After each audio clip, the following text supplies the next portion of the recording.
కూడా మన అందరికీ కూడా తెలుసు ఈ ప్రభుత్వం ఎట్లా చేస్తుంది ఏం చేస్తుంది అనేది. నేను రెండే విషయాలు చెప్పదలుచుకున్నా.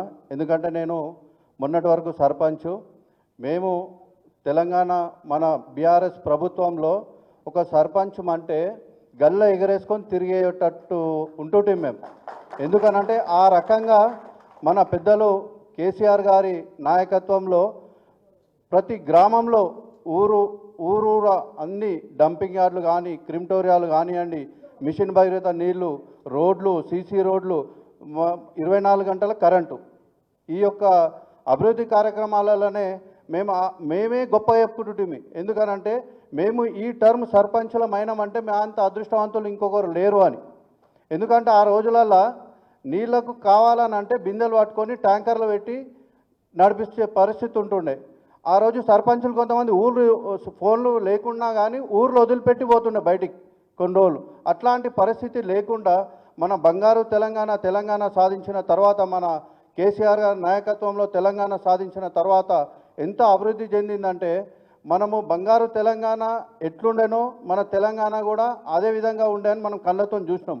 కానీ ఈ ప్రభుత్వం వచ్చిన తర్వాత అసలు ఈ మధ్యలో అంటారు తెలంగాణకు భూకంపం వస్తుంది. అసలు భూకంపం తెలంగాణకు కాదు, కాంగ్రెస్ పార్టీకి వస్తుంది.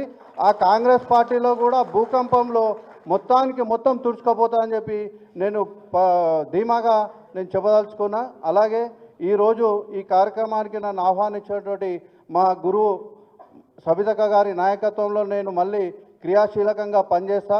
ఎందుకంటే మేము ఇంద్రన్న శిష్యులం, మాకు రాజకీయం నేర్పిండే ఇంద్రన్న. కాబట్టి ఆ రోజు నుంచి ఇక్కడ ఉన్న స్టేజ్ మీద ఉన్నటువంటి పెద్దలందరూ కూడా, మైనావత్ మండలి ఉన్నటువంటి పెద్దలందరూ కూడా ఇంద్రన్న గురువు ఉండే.